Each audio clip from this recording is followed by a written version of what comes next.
तपाईहरु सबैजनालाई प्रभु यीशु ख्रीष्टको जिउँदो पवित्र अनि प्यारो नाममा जय मसीह। म तपाईहरु सबैजनालाई आजको यस संगतिमा फेरि पनि स्वागत गर्न चाहन्छु। हामी परमेश्वरको उपस्थितिमा छौं अनि परमेश्वरको उपस्थितिभित्र आइकन हामीले एभ्री फ्राइडे इभिनिङ यसरी परमेश्वरको वचनबाट सिक्ने गर्छौं।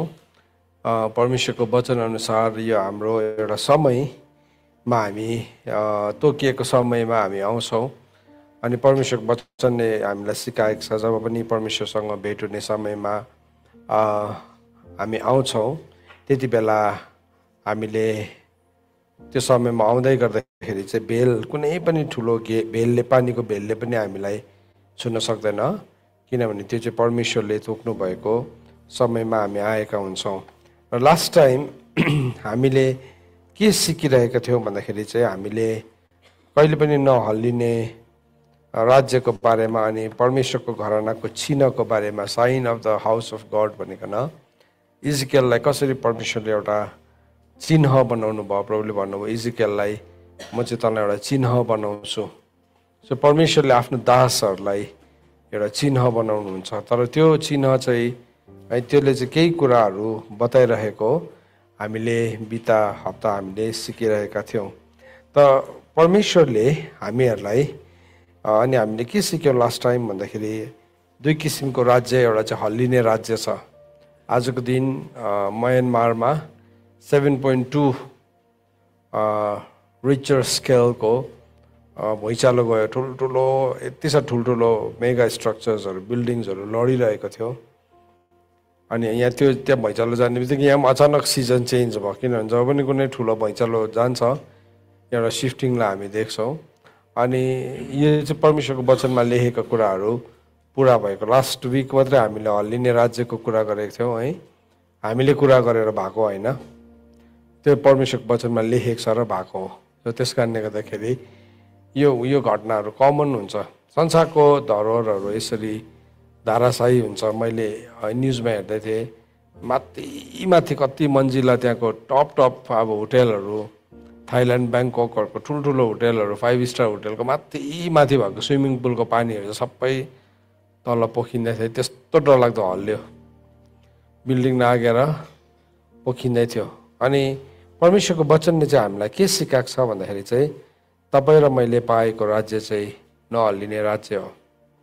तर पाउनु चाहिँ त्यो राज्य पाएको हो, तर त्यो राज्य चाहिँ हामी पसेको छौँ कि छैन, त्यो राज्य चाहिँ देखेको छौँ कि छैनौँ है। अनि यदि हामीले देखेका छैनौँ, हामी पसेका छैनौँ भने हामी निराश हुन्छौँ। थुप्रो निराशापनको कुराले छोप्छ। किन भन्नुहोस् त, किनभने संसारको वर्तमान रूप बितेर जाँदैछ।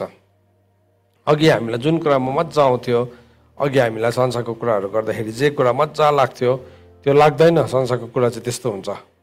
तर परमेश्वरको कुरा चाहिँ कस्तो हुन्छ भन्दाखेरि हामीलाई we want more of Jesus है। एउटा प्रस्तुति माफ गर्न सुस्केरा भनेको एउटा सुस्केरालाई मानिसहरूले अनुभव गरिरहेको छ। एउटा यस्तो सुस्केरा परमेश्वरसँग हिँड्ने जनहरूले पनि त्यो सुस्केरा चाहिँ त्यति बेला मात्रै तृप्त हुन्छ जब त्यो महिमित प्रकटीकरण देखा पर्छ। रोमीको किताब 8 अध्यायमा लेखेको छ, सृष्टि आफैले मात्र होइन तर हामी भित्र भएको त्यो पहिलोटो फलको बिउले, सिडले पनि त्यो एउटा सुस्केरालाई छोडिरहेको हुन्छ। सो त्यो कुरा तपाईँ जति प्रभुसँग हिँड्दै जानुहुन्छ त्यो कुरालाई तपाईँले त्यति नै बुझ्नुहुन्छ। अनि त्यो एक किसिमको निराशापन जस्तै, निराशापन त होइन तर कहिले आउनुहुन्छ प्रभु भनिकन एउटा पर्खाइ, या त अब हामी कुनै ठाउँमा पुग्ने बेलामा, कुनै ठाउँमा पुग्नु आँटेको बेलामा एक किसिमको एउटा फियर पनि होइन, एक किसिमको एउटा इमोसनल एउटा केही कुरालाई हामी अनुभव गर्छौँ। यद्यपि परमेश्वरको राज्य भावनामा छैन, तरै भए तापनि हामी भित्र भएको पहिलोटो फलले चाहिँ त्यो कुराहरूलाई अनुभव गर्दै गरिन्छ। तर यति बेला संसारमा चाहिँ मानिसहरूको मन चाहिँ संसारको पीर फिक्री परिआउने कुराले दबिरहेको छ। तर हामीले यदि जान्यौँ भने चाहिँ सबै कुराहरू सकिँदै जाँदैछ, सबै कुराहरू एकातिर सकिँदै जाँदैछ। अनि अब फेरि एउटा नयाँ कुराको त्यो मिरमिरे उज्यालो हुन गइरहेको छ। सो यो कुरालाई हामीले परमेश्वरको वचनबाट पढ्यौँ भने हामी बुझ्छौँ। तर यो कुराको लागि हाम्रो हृदय तयारी हुनु, यो कुराको लागि हाम्रो हृदय प्रभुमा पर्खिनु, यो कुराको लागि हाम्रो हृदय प्रभुमा रहिरहनु कति धेरै आवश्यक छ। यदि यो कुराहरू हाम्रो जीवनमा छैन भने, हामी संसारमा मात्रै हाम्रो आशा छ भने चाहिँ त्यो मान्छेको अवस्था चाहिँ साह्रै दयनीय छ। सो त्यस कारणले गर्दाखेरि हामीले अस्ति यो कुराहरूलाई सिकिरहेको थियौँ, महिमित आशा भन्ने कुरालाई। त हामीले यो कुरालाई सिक्दै गर्दाखेरि परमेश्वरको कभनेन्ट ब्लेसिङ्स, परमेश्वरको करारको आशिष के हो भन्ने कुराहरूलाई पनि हामीले सिकिरहेका थियौँ। सो आज पनि हामी यो कुरालाई हिब्रूको किताब 12 अध्यायलाई हामी हेर्न गइरहेका छौँ। हिब्रूको किताब 12 अध्यायलाई तपाईँहरू सबैजनाले खोल्नुहोस् अनि यो खण्डलाई पढिकन आजको वचनभित्र हामी पस्छौँ।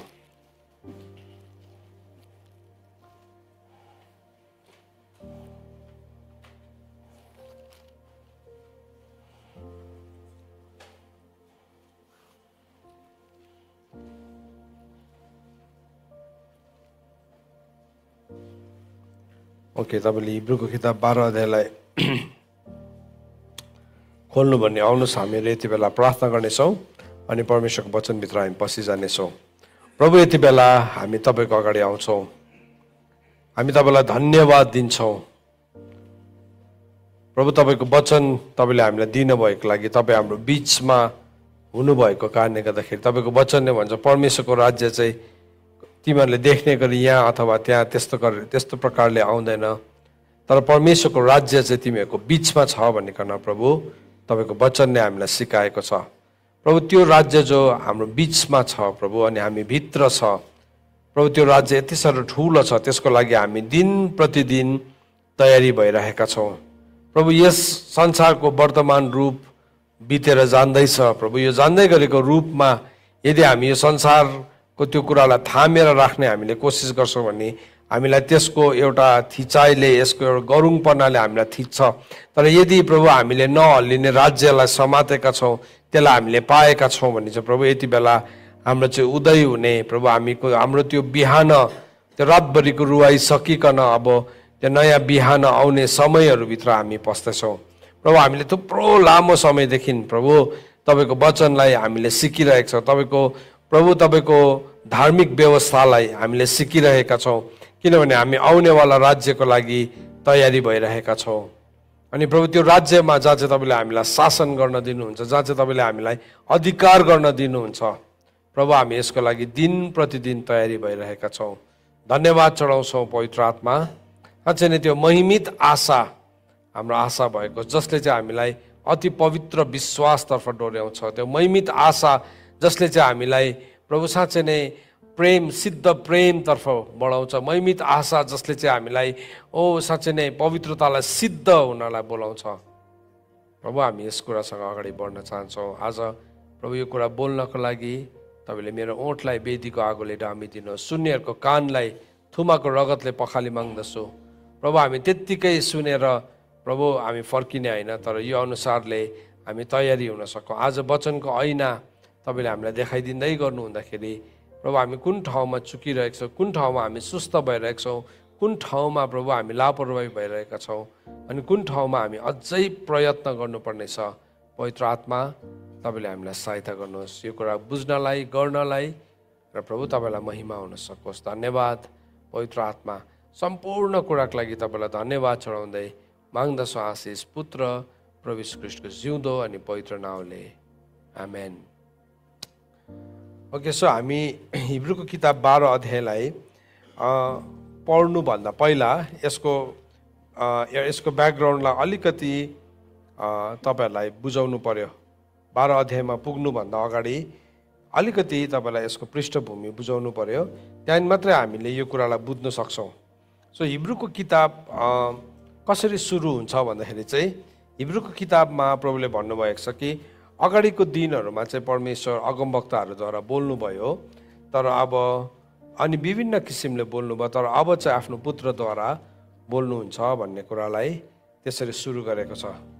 सो अगमवक्ताहरूले जब अगमबानी बोल्दै थिए, परमेश्वरको वचन पुत्र को हुनुहुन्छ भन्ने कुरालाई लेखिरहेको थियो। किनभने प्रकाशको किताबले भन्छ 19:13 पदले, मैले उहाँलाई स्वर्गमा रातो वस्त्र, रगतले चौपलिएको वस्त्र लगाएको देखेँ, अनि उहाँलाई चाहिँ परमेश्वरको वचन भनिँदो रहेछ भनिकन है। सो पुत्रको वचनको रेभेलेसन, त्यो कम्पाइलेसन पहिला थियो सर्टेन लेभलसम्म, तर कम्प्लिट कम्पाइलेसन थिएन है। तर अब चाहिँ उहाँ बोल्नुभएको छ। अनि एक अध्यायलाई तपाईँले पढ्दै जानुभयो भने हामी चाहिँ को हौँ भन्ने कुरालाई बताएको छ। पुत्र किन आउनु भएको हो, अनि मानिस चाहिँ कुन ओहदामा सृष्टि भएको हो भन्ने कुरालाई बताउनु भएको छ। सो अनि त्यसको बादमा प्रभु यीशु ख्रीष्टमा भरोसा गर्ने कुरा है हामीलाई चेतावनी दिएको छ है। परमेश्वरको वचनलाई हामीले राम्रोसँगले ध्यान दिएर सुन्नुपर्ने। च्याप्टर 3 मा जान्दै गर्दाखेरि यीशु ख्रीष्ट र मोसाको विषयमा बताएको छ। अनि यीशु ख्रीष्ट चाहिँ मोसाभन्दा महान हुनुहुन्थ्यो। दुवैजना विश्वासयोग्य थियो, तर मोसा चाहिँ परमेश्वरको घरानामा दासको रूपमा विश्वासयोग्य थियो भने ख्रीष्ट यीशु चाहिँ पुत्रको रूपमा विश्वासयोग्य हुनुहुन्थ्यो भनेर लेखेको छ। 4औं अध्यायमा जान्दै गर्दाखेरि चाहिँ है हाम्रो लागि एउटा विश्राम छ, there is a rest, millennial रेस्टको कुरा गरेको छ। अनि त्यसमा चाहिँ हामीले पस्नुलाई एकदमै प्रयत्न गर्नुपर्छ। त्यसमा चाहिँ हामीले एकदमै स्थिर भएर हामी त्यो प्रतिज्ञादेखि वञ्चित हुनु हुँदैन है। अनि हामीले परमेश्वरको कुरालाई चाहिँ विश्वासको साथ ग्रहण गर्नुपर्छ भन्ने कुरालाई हामीले सिक्छौँ। अनि त्यहाँदेखि ख्रीष्ट यीशु चाहिँ महान प्रधान पुजारी हुनुहुन्छ भन्ने कुरालाई परमेश्वरको वचनले हामीलाई सिकाउँछ। सो यसरी हामीले परमेश्वरको कुराहरू सिक्दै सिक्दै त्यहाँदेखि च्याप्टर 6 मा पढ्दै जाँदाखेरि हामीलाई हाम्रो विश्वासको जमिन है, हाम्रो विश्वासको खेतको बारेमा कुरा गरेको छ। हामीले कस्तो किसिमको फसललाई उमार्छौँ, परमेश्वरको वचनलाई पाइकन हामीले काँडा उमार्छौँ कि हामीले असल कुराहरू उमार्छौँ, त्यसको बारेमा बताएको छ। अनि त्यसको बादमा च्याप्टर 7 मा जाँदै गर्दाखेरि 7 अध्यायमा आउँदै गर्दाखेरि ख्रीष्ट यीशु र मल्किजेदेक चाहिँ ख्रीष्ट यीशु हुनुहुन्छ भन्ने कुरालाई बताएको छ। अनि जो चाहिँ अगाडिबाट नै हुनुहुन्थ्यो। अनि मल्किजेदेकले चाहिँ मल्किजेदेक चाहिँ जसरी कुनै वंशवाली नै बिना पिता बिना माता भन्ने कुरालाई लेखेको छ। अनि त्यो कुरालाई बताउँदै आएको छ। च्याप्टर 8 मा आउँदै गर्दाखेरि हामीलाई के बताएको छ भन्दाखेरि नयाँ करार, न्यू कभनेन्ट के हो, नयाँ करार के हो भनिकन बताएको छ। अनि त्यहाँदेखि नयाँ करार चाहिँ अब अघि चाहिँ ढुङ्गाको पार्टीमा थियो, 2वटा पार्टीमा थियो। अब चाहिँ उहाँले त्यो चाहिँ हाम्रो हृदयमा अनि हाम्रो मनमा राखिदिनु भएको छ। सो तपाईँले एउटा ट्रान्जिसन देख्दै हुनुहुन्छ यो कुरालाई बुझाउँदै लानेमा। 12 अध्यायमा एकैचोटि पुगेको होइन। त्यहाँदेखि च्याप्टर 9 मा के बताएको छ भन्दाखेरि चाहिँ हामी चाहिँ यीशु ख्रीष्टको रगतको भ्यालुलाई बुझाएको छ। यीशु ख्रीष्ट नयाँ करारको मध्यस्थ अनि उहाँको रगत चाहिँ के हो त भन्ने कुरालाई बताएको छ। अनि त्यो रगतले मात्रै हाम्रो लागि मध्यस्थता गर्छ। अनि हामी चाहिँ के हुन्छौँ, अब ख्रीष्ट यीशुको त्यो बलिदानद्वारा हामीले महापवित्र स्थानमा पस्न सक्छौँ भन्ने कुरालाई बताएको छ। अनि 10 अध्यायमा अब हामी महापवित्र स्थानभित्र पस्नुपर्छ। सो चर्चलाई पहिलो शताब्दीको मण्डली चाहिँ कहाँदेखि सुरु भएको छ भन्दाखेरि चाहिँ पवित्र स्थानदेखि सुरु भएको छ। त्योभन्दा अगाडिको मण्डली जो थियो है, मण्डली भनेर चिनिएको पनि थिएन, तर उनीहरू जुन ठाउँमा थियो ख्रीष्टको देह बडी अफ क्राइस्ट थियो, उनीहरू चाहिँ आउटर कोर्टमा थियो, बाहिरी चोकहरूमा थियो। अनि बाहिरी चोकमा चाहिँ थुप्रो कुराहरू देख्छ। उनीहरूले पोलिगेमी थियो, उनीहरूले एउटै मान्छेले, धर्मीजनहरूले पनि थुप्रो विवाह गरिरहेको थियो। अनि थुप्रो के भन्नु, लडाइँ भइरहेको थियो, रक्तपात भइरहेको थियो, रगत बगाउने काम भइरहेको थियो। अनि पवित्रताको स्ट्यान्डर्डलाई एकदमै शारीरिक स्तरमा मात्रै देख्थ्यौँ हामी। तर जब नयाँ करारको मण्डली सुरु भयो त्यहाँदेखि चाहिँ के भएको छ भन्दाखेरि चाहिँ पवित्रताको स्ट्यान्डर्ड बढेको छ। अब नयाँ करारमा आउँदाखेरि तपाईँले कुनै पनि प्रेरितहरूको, कुनै पनि सन्तहरूको, कुनै पनि अपोस्टल्सहरूको 2टा पत्नी भएको तपाईँले देख्नुहुन्न। जबकि तपाईँले पुरानो करारमा हेर्नु भने दाउदको थुप्रै पत्नी थियो, अब्राहमको थुप्रै पत्नी थियो, उनीहरू सन्तहरूमै गनिएको थियो।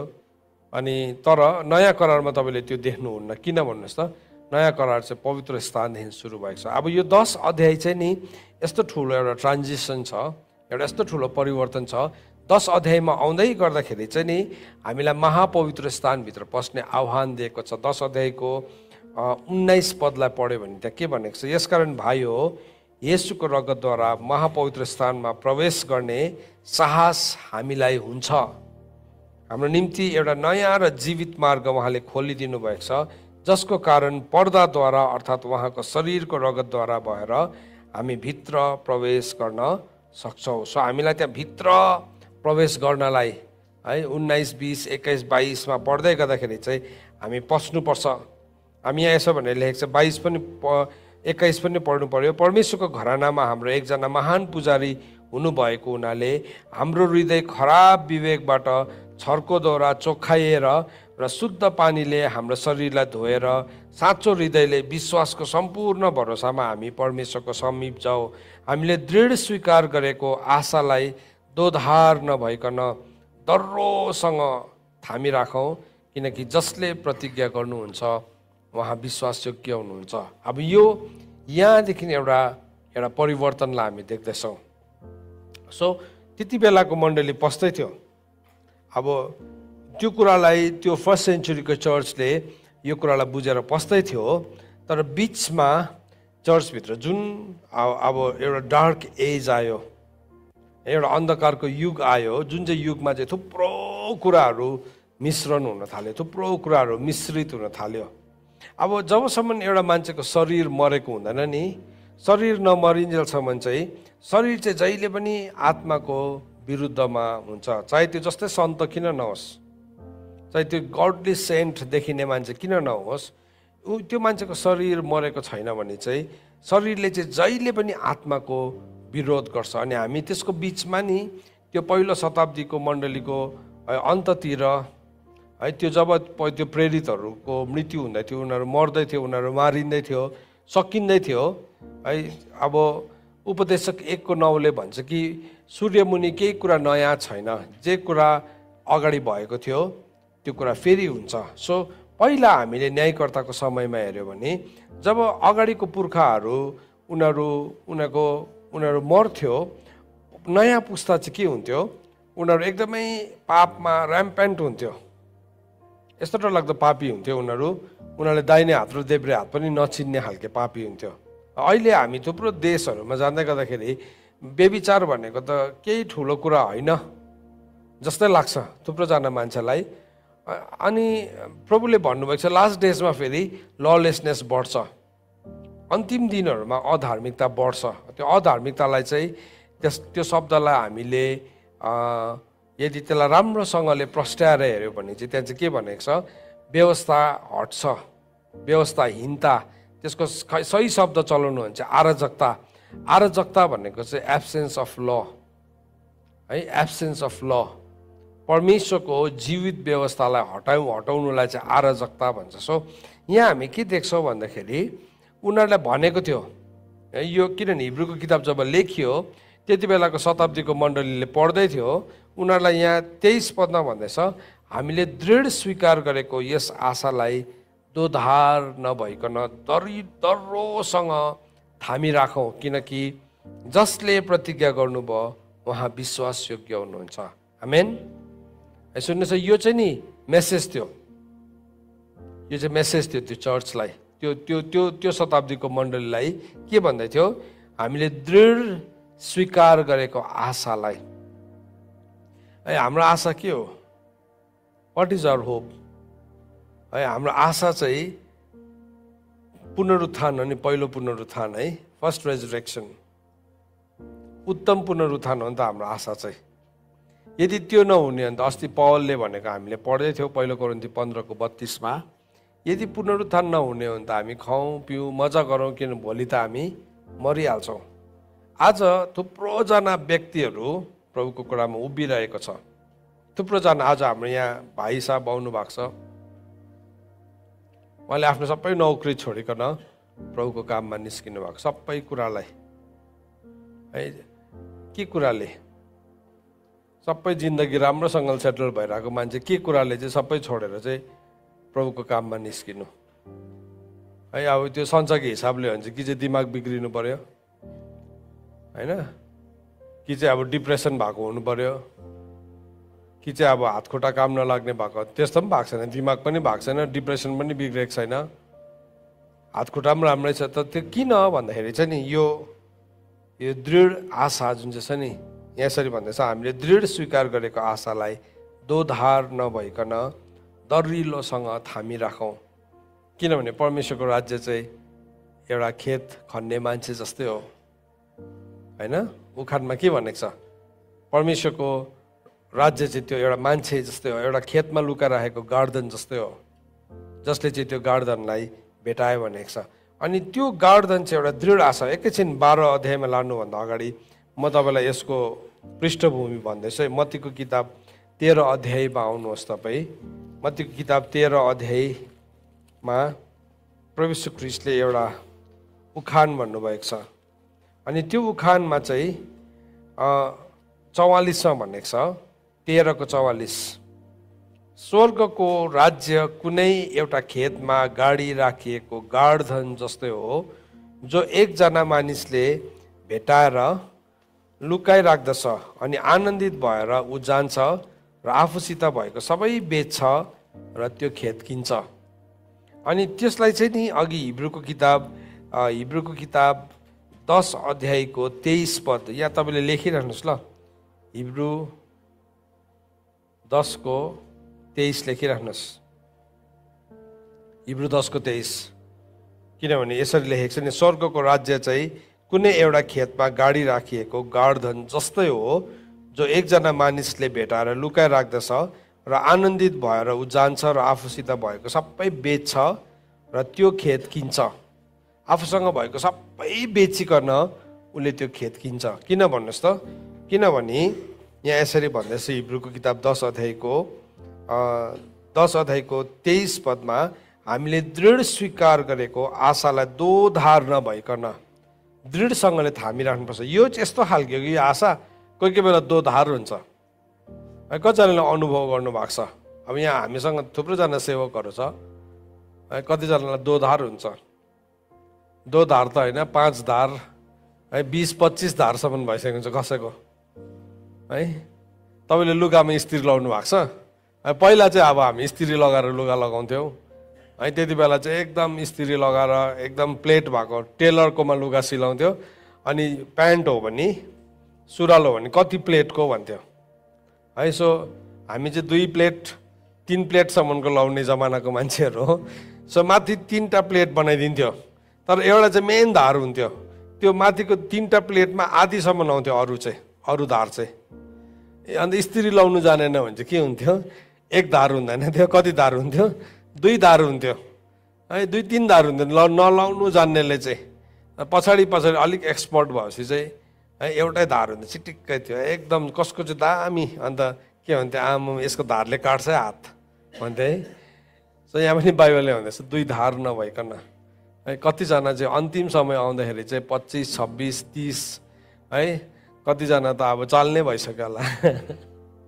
समय नै यस्तो छ है, यो समय डरलाग्दो समय हो। अन्त त बाइबलले भन्दैछ हामीले दृढ स्वीकार गरेको आशालाई दोधार नभइकन दरिलोसँगले थामिराखौँ। यसलाई चाहिँ नि हल्का फुल्का थामेर हुँदैन, यसलाई चाहिँ कसरी थाम्नुपर्छ, दरिलोसँग। त्यो महापवित्र स्थानमा प्रवेश गर्ने मण्डली चाहिँ त्यो चाहिँ बलियो हुनु पर्यो नि। किनभने परमेश्वरको वचन हागाईको किताब 2 अध्यायको 9 पदलाई पढ्दै गर्दाखेरि त्यहाँ के भनेको छ, भवनको पछिल्लो महिमा चाहिँ अघिल्लो भन्दाखेरि कति गुणा हुन्छ, 2 गुणा हुन्छ। त्यो भनेको चाहिँ नि भवनको वरिपरि ठुलो आगो लाग्छ भनेको होइन। आउटर कोर्टको बाहिरी चोकको महिमा जत्रो थियो, त्योभन्दा ठुलो महिमा चाहिँ कहाँ थियो, पवित्र स्थानमा थियो। अनि पवित्र स्थानको महिमा जत्रो ठुलो थियो नि, त्यो भन्दाखेरि ठुलो महिमा चाहिँ कहाँ हुन्थ्यो, महापवित्र स्थानमा हुन्थ्यो। सो साँच्चै नै लिटरली 1 गुणा 2 गुणा है, भित्र पस्दाखेरि त 3 गुणा हुन्थ्यो। जति भित्र पस्छ नि त्यत्रो ठुलो महिमालाई देख्थ्यो। तर त्यो महिमामा जान्दै गर्दाखेरि चाहिँ नि भिड चाहिँ हराउँदै जान्छ भिड हामीलाई भिडसँग बस्ने आदत भयो भने चाहिँ नि कस्तो हुन्छ भने एलियाको लाइफलाई तपाईँले हेर्नु हो भने एलिया चाहिँ अब ऊ एक्लै बस्ने मान्छे थियो एक किसिमले, उसलाई अरूसँग मतलब थिएन। तर जब अब उसको लाइफमा ग्रेट सो भयो, स्वर्गबाट आगो झार्दाखेरि चाहिँ ठुलो भिडको बिचमा उसले झारेको। अघि एक्लै थियो, उसलाई केही पनि कम्प्लेन थिएन। तर जब आगो झरे नि त्यति बेला चाहिँ सम्पूर्ण नेसन अफ इजरायलले देखेको हो नि त। त्यहाँ भएको जति मान्छेहरूले चाहिँ त्यो डाँडामा, त्यो ताबोर डाँडामा अथवा कर्मेल डाँडामा भेला हुने मान्छेहरूले चाहिँ देखेकै हो, त्यो चाहिँ देखेकै हो। तर त्यहाँदेखि चाहिँ उसलाई फेरि त्यो भिडसँग बस्ने आदत भइहाल्यो। भिडको केमिस्ट्री चाहिँ यस्तो छ कि हामीलाई भिड कम्ती भयो भने कोही कोही बेला इन्सिक्योर हुन्छ मान्छे भिडसँग बस्ने। तर जब ऊ त्यहाँबाट निस्क्यो नि उसले प्रभुलाई भनेको छ, प्रभु म एक्लै छोडेको छु। अनि तपाईँको एलियाको लाइफलाई राम्रोसँगले हेर्नु, अघि पनि एक्लै थियो, केही ठुलो कुरा थिएन खासैमा। तर कोही कोही बेला हाम्रो आदत बिग्रिन्छ जब हामीले भिडको प्रशंसा पाउँछौँ, भिडको महिमालाई देख्छौँ। अनि भिड चाहिँ जहिले पनि कहाँ हुन्छ भन्नुहोस् त, बाहिरी चोकमा हुन्छ। तर जति तपाईँ पवित्र स्थानभित्र पस्न थाल्नुहुन्छ भिड आफै घट्दै जान्छ, भिड आफै घट्दै जान्छ। मन्दिरको चोकहरूलाई हेर्नुभयो भने बाहिरी चोकमा चाहिँ भिड थियो, तर जति भित्र स्थान पवित्र स्थानमा जान्थ्यो भिड कम्ती हुँदै जान्थ्यो। भिड नै हुँदैन थियो, इनफ्याक्ट भिड नै हुँदैन थियो। भित्र पवित्र स्थानमा जाने त अब घटेर 5 जना हुन्थ्यो, त्यहाँदेखि महापवित्र स्थानमा पुग्ने त 1 जना मात्रै हुन्थ्यो। बाहिर त लाखौँ ट्रान्जेक्सन भइरहेको छ, लाखौँ भिडको ट्रान्जेक्सन भइरहेको छ। सो त्यो भिडलाई देख्नु छोडेपछि चाहिँ नि हाम्रो हृदय के हुन्छ भन्नुहोस् त, थुप्रोपल्ट अत्तालिन्छ। अनि हाम्रो क्षमता चाहिँ के छ, फेरि फर्केर भिडमै जानु। सो ख्रीष्ट यीशुले जब 5 जनालाई रोटी खुवाउनु भयो, उहाँले आफैलाई भिडदेखि अलग गरेर प्रार्थना गर्न जानुभयो भन्नुभयो, लेखेको छ वचनमा। किनभने नि भिडको एउटा क्षमता छ। भिडले हामीलाई मोहित बनाउँछ। भिडको प्रशंसाले नै हामी छिट्टो प्रभावित हुन सक्छौँ। भिडले यस्तो भन्दैछ अरे, भिडले तिम्रो प्रशंसा गर्दैछ अरे मक्ख हुन्छौ। भिडले तिम्रो निन्दा गर्दैछ भने हामी डराउँछौँ, हामी एक्लो भएको अनुभव गर्छौँ। तर नि वास्तवमा सुन्नुहोस्, तपाईँ त्यो ठाउँमा जाँदै गर्दाखेरि यदि यो तपाईँको जीवनमा हिब्रूको किताब 10 अध्यायको 19, 20, 21, 22 पद पुरा भएको हो भने चाहिँ नि तपाईँ साह्रै शक्तिशाली ठाउँमा हुनुहुन्छ।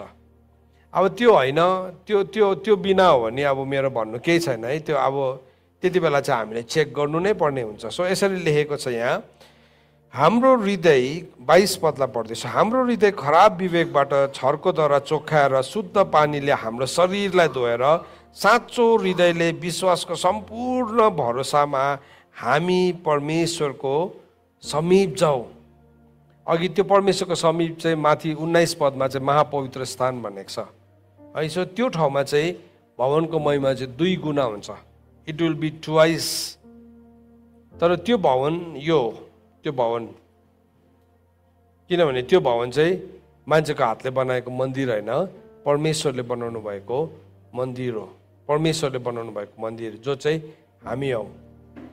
सो त्यसले गर्दाखेरि के भनेको छ, 1 कोरिन्थी 6 अध्यायको 19 पदमा, तिमीहरू पवित्र आत्माको मन्दिर हौ भन्ने के तिमीहरूलाई थाहा छैन? तिमीहरू त दाम तिरेर किनेको, तिमीहरू आफ्नो पनि होइन हौ भनेको छ। सो यो शरीरबाट चाहिँ हामीले परमेश्वरको महिमा गर्नुपर्ने हुन्छ। सो त्यो महिमा चाहिँ कति बेला बढ्छ भन्दाखेरि चाहिँ जब हामी उहाँको समीपमा जान्छौँ। अनि त्यो समीपमा जाँदै गर्दाखेरि चाहिँ हामी नहल्लाइने राज्यमा पुग्दै गरेका हुन्छौँ। नहल्लाइने होइन भने चाहिँ नि मन्दिरको सेटिङमा हेऱ्यो भने बाहिरी चोक चाहिँ हल्लिने ठाउँ हो, किनभने त्यो चाहिँ कोर्ट्स अफ द जेन्टाइल हो। अनि त्यो बाहिरी चोकमा चाहिँ लास्ट डेजमा, अन्तिम दिनमा जब पहिलोटे फलहरू उठाइँदै गर्दाखेरि चाहिँ के हुन्छ भन्नुहोस् त, पहिलोटे फल उठाउँदै गर्दाखेरि चाहिँ त्यो कोर्ट अफ द जेन्टाइल्समा हुनेहरू चाहिँ नि उनीहरू चाहिँ कहाँ पर्छ भन्दाखेरि चाहिँ उनीहरू चाहिँ महासङ्कष्टमा पर्छ। प्रभुलाई विश्वासै गर्ने मान्छे हो, तर प्रब्लम चाहिँ के छ भने उनीहरू चाहिँ त्यो चोकमै रहिरह्यो। मैले भनेको होइन यो कुरा चाहिँ, त्यो चाहिँ प्रकाशको किताब 11 अध्यायमा तपाईँले पढ्नुभयो भने त्यो 2 साक्षीहरूको विषयमा लेख्दै गर्दाखेरि चाहिँ यो कुरालाई बताएको छ, यो कुरालाई बताएको छ। सो वचनले हामीलाई के भन्दैछ, हामी चाहिँ दरिलोसँगले परमेश्वरले दिनुभएको कुरालाई हामीले थामिराखिकन हामी चाहिँ दरिलोसँगले हामी दर्रो भएर हामी बस्न आवश्यक छ। सो हामी के गर्छौँ त्यसरी, हामीलाई बस्नु जरुरी छ। अनि बाइबलमा भन्दैछ हामी एउटाले अर्कोलाई प्रेम र असल कामको निम्ति कसरी उत्साहित गराउने त्यस कुरामाथि विचार गरौँ। अनि कतिजनाको सङ्गतिमा नजाने बानी हुन्छ, तर हामी चाहिँ एकसाथ भेला हुन नछोडौँ।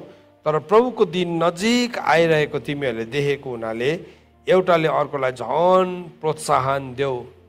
अब यो एकदमै यो NNRV बाइबलमा यो वचनले एकदमै अर्कै टोन दिएको छ 25 पदलाई। तर यो 25 पद पढ्यो भने चाहिँ फिस्ट अफ द लर्ड, परमप्रभुको चाडको बारेमा बताएको। परमप्रभुको चाड, यसलाई नि म अर्को उयसमा पनि पढिदिनु पर्यो, हिब्रूको किताब मैले TBS भर्जनमा पनि पढिदिनु पर्यो, अनि यसलाई म इङ्ग्लिसमा पनि पढिदिनु पर्यो। हिब्रू 10 को 25 पदमा के भनेर लेखेको छ भने, कसैको आदत भए चाहिँ हामी एक ठाउँमा भेला हुन नछोडौँ, तर एक अर्कालाई उत्साह दिँदै रहौँ। अनि त्यो दिन नजिक आउँदै गरेको तिमीहरू देख्छौ, त्यति नै बढी हामी यसो गरौँ। अब यसलाई इङ्ग्लिसमा पढिदिन्छु। सो बाइबललाई के भन्दैछ, कसैलाई त त्यो जेन्टाइल्सहरूलाई चाहिँ त्यो परमप्रभुको फिस्ट अफ द लर्डमा जाने त उनीहरूलाई केही आदत नै थिएन नि है। तर बाइबलले भन्दैछ प्रभुको दिन नजिक आएको कारणले गर्दाखेरि हामी चाहिँ के गर्नु, हामी जान्नुपर्छ त्यो ठाउँमा, त्यहाँ चाहिँ हामी उत्साहित हुनुपर्छ। प्रभुको डे चाहिँ डे अफ द लर्ड, प्रभुको त्यो दिन, प्रभुको त्यो मोएड, प्रभुले ठहराउनु भएको दिन नजिक आएको देखेर चाहिँ हामी झन् नजिक जानुपर्छ। हेर्नुहोस्, परमप्रभुको चाडको बारेमा जब हामीले सुन्यौँ, सिक्यौँ है, त्यो एउटा ट्रान्जिसन हामीले देख्यौँ। लास्ट 8 इयर्सदेखि यो विषयमा प्रचार गरेको छौँ। त्यो चाहिँ कस्तो छ भन्दाखेरि चाहिँ इट्स लाइक नुवाले प्रचार गरेको जत्तिकै भइरहेको छ। सबैजनाले ठट्टा गरिरहेको छ, खिल्ली गरिरहेको छ, यो कुराले गर्दा बोयकट गरिरहेको छ। तर नि प्रभुले सबै कुरा परमप्रभुको चाडमा गर्नुभएको छ भने प्रभुको आगमन पनि त्यही टाइम्सहरूमा नै हुन्छ।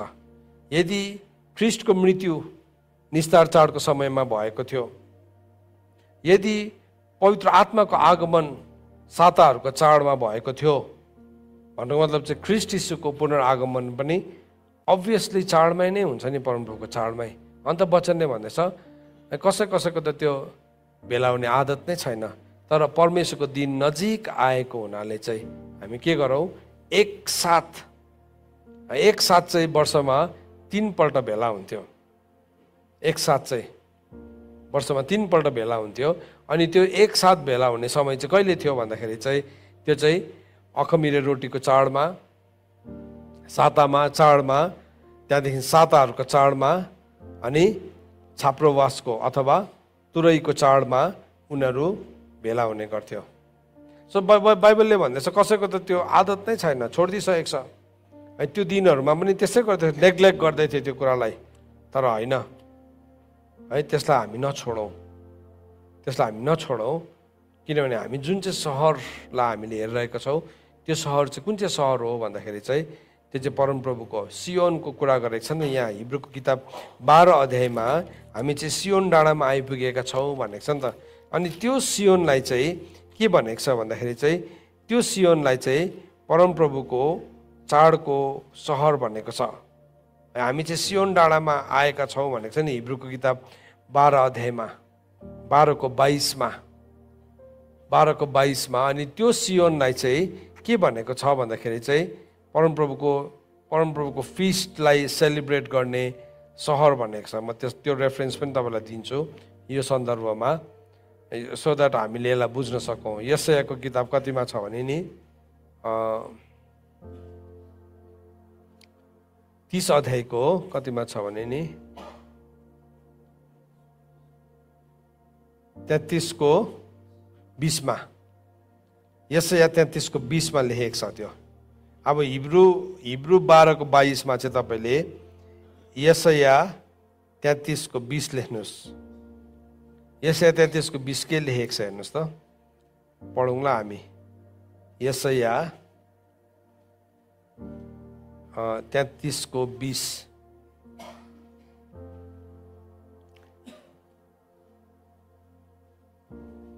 सबैजनाले यसलाई खोल्नुहोस्। यशाया 33:20 अनि त्यहाँ तपाईँले लेख्नुहोस् हिब्रू 12:22 लेख्नुहोस्। हिब्रू 12:22 लेख्नुहोस्। यहाँ के लेखेको छ? हाम्रा तोकिएका चाडहरूको सहर सियोनमाथि दृष्टि लगाऊ भन्दैछ। हिब्रू 12:22 भन्दैछ, तर तिमीहरू त सियोन पर्वतमा आएका छौ।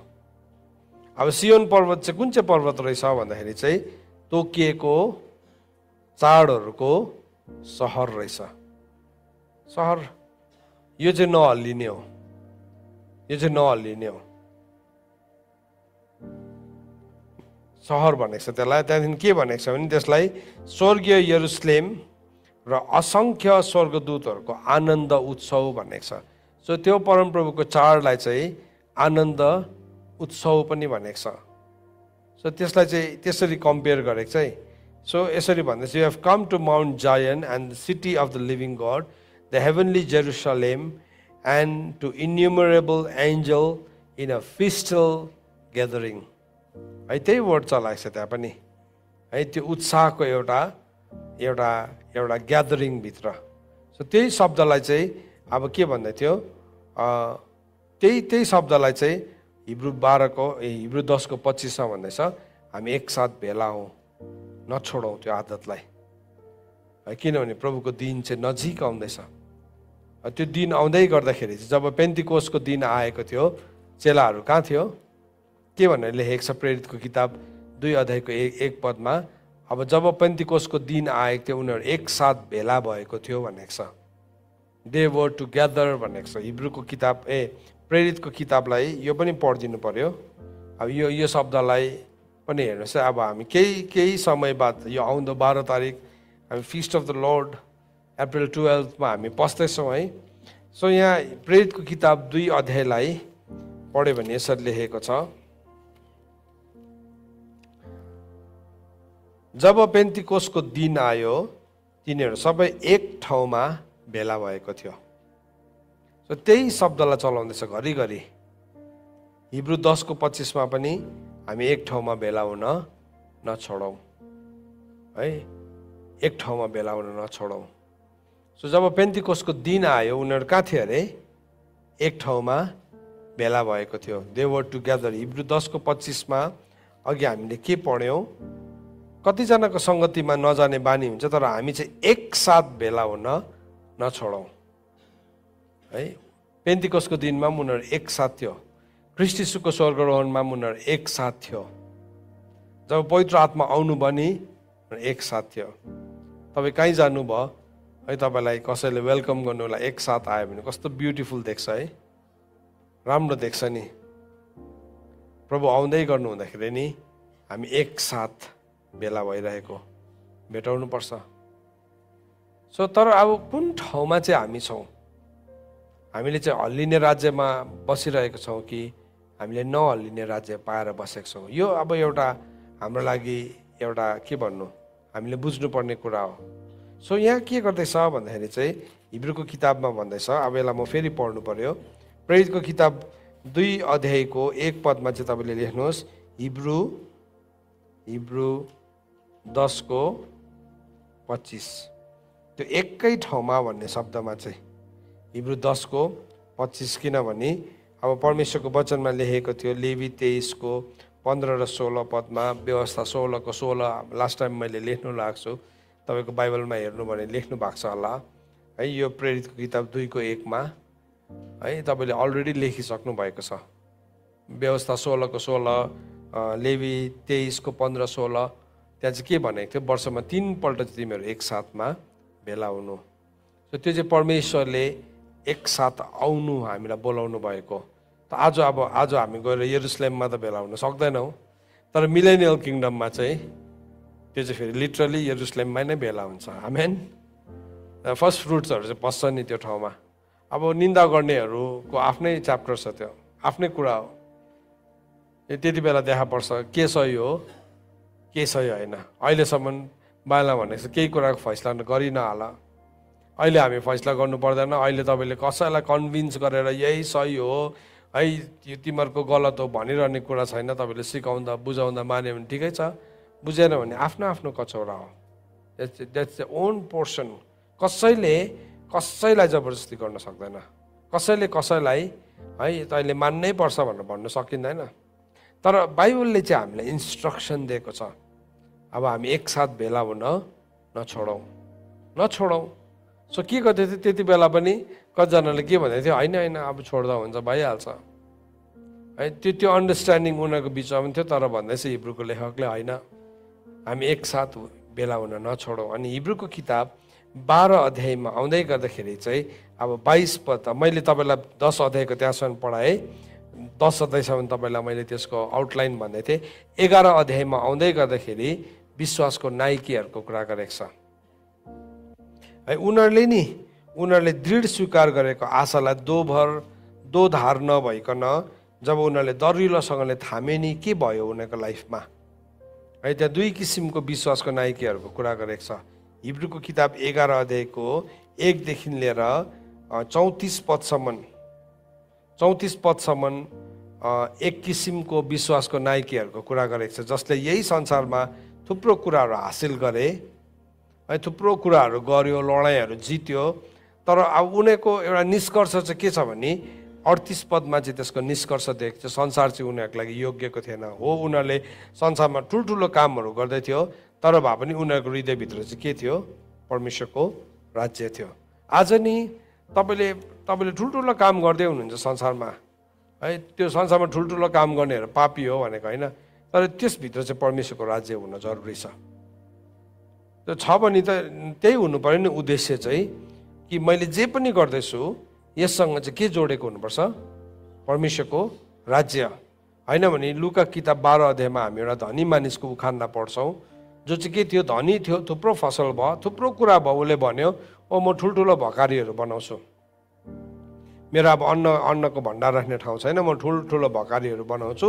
त्यसले गर्दाखेरि के गर्छ, अब म ठुल्ठुलो भकारी बनाउँछु, अझै ठुलो ठाउँ बनाउँछु, अनि म मेरो प्राणलाई भन्छु बस खा आराम गर भन्दाखेरि त्यही रात नै एउटा आवाज आयो, के भन्यो, आज राति नै तेरो प्राण तँबाट चाहिएको छ। अनि प्रभुले के भन्नुभयो, परमेश्वरतर्फ धनी नभई आफ्नो लागि मात्रै धनी हुनेहरूको अवस्था चाहिँ यस्तो हुन्छ। सो मलाई जे पनि दिएको छ, कतिजना त्यस्तो ठाउँहरूमा छ नि है, शक्तिशाली, तपाईँको राम्रो व्यवसाय चलिरहेको छ, राम्रो गरिरहेको छ, अब तपाईँहरू पापी हो। कतिजनाले चाहिँ फेरि त्यसरी क्याटेगोराइज गर्न थाल्छ, यिनीहरू सबै पापीहरू है, यो सबै यिनीहरू चाहिँ अधर्मीहरू। होइन, एउटा उद्देश्य मनभित्र हुन जरुरी छ। हिब्रू 11को 38 हो, संसार तिनीहरूको लागि योग्यको थिएन। तर भए तापनि अब हामीले हिब्रूको किताब 11 अध्यायको 1 देखि लिएर 34सम्म एउटा क्याटेगोरीको मान्छे पाउँछौँ, जसहरूले संसारमा बहुत कुछ गरे, तर भए पनि बटम लाइन चाहिँ के थियो अरे, संसार उनीहरूको लागि योग्यको थिएन। गर्दै थियो तर संसार उनीहरूको लागि योग्यको थिएन। उनीहरू संसारसँग मात्रै धनी थिएन, तर त्योभन्दा धनी चाहिँ उनीहरू परमेश्वरसँग थियो। आमेन। तर अर्को क्याटेगोरीको छ, 35 पददेखि उता पढ्यो भने चाहिँ, 35 पददेखि मुनि पढ्यो भने चाहिँ त्यहाँ के भनेको छ भन्दाखेरि चाहिँ 35 पद हेर्नुहोस् त, हिब्रू 11को 35, त्यहाँदेखि चाहिँ फेरि अर्को त्यसभित्रको पनि हाई क्लासको कुरा गरेको छ। यसो भनेर लेखेको छ, स्त्रीहरूले आफ्ना मरेकाहरूलाई पुनरुत्थानद्वारा जीवित पाए, अरूहरूले चाहिँ मृत्युपछि अझ उत्तम जीवन प्राप्त गर्नलाई,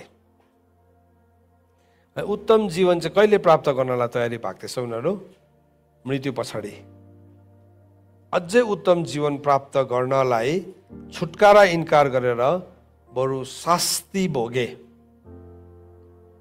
है। अब यो क्याटेगोरीको छ एउटा मान्छेहरू।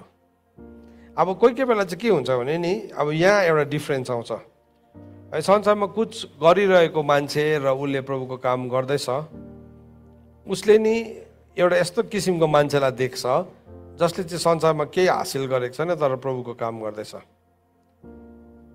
अनि थुप्रोपल्ट उसलाई लुक डाउन पनि गर्छ मान्छेले। हो, हामी अल्छे चाहिँ हुनु हुँदैन।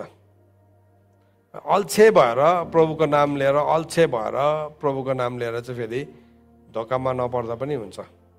परमेश्वरको चाहिँ ठट्टा हुँदैन, परमेश्वरको ठट्टा हुँदैन। मान्छेले जे रोप्छ त्यसकै कटनी गर्छ। तर म कतिजना यस्तो मान्छेहरूलाई चिन्छु। एकजना भाइ छ मैले चिन्ने है, दुईजना husband and wife, street preacher हो।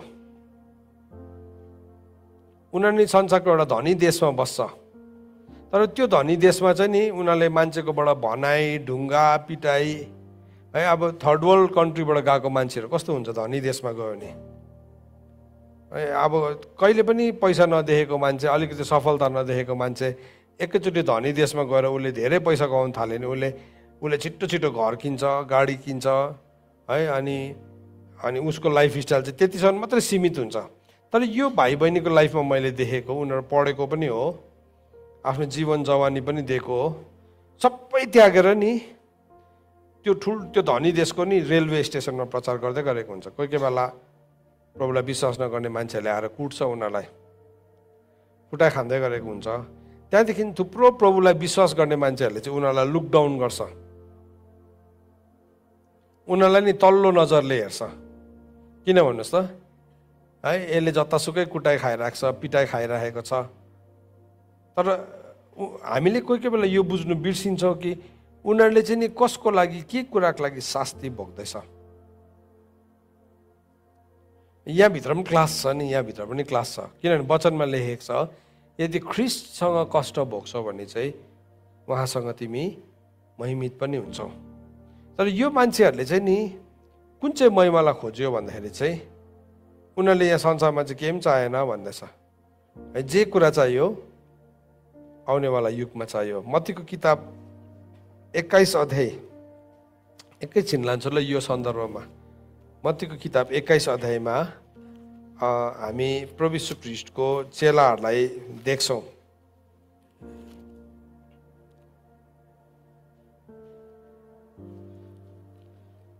प्रभु यीशु ख्रीष्टलाई नि एउटा धनी मान्छेले आएर 21 अध्याय हेर्नुहोस्, माफ गर्नुहोस्, 19 अध्यायमा, 19 अध्यायको 16देखि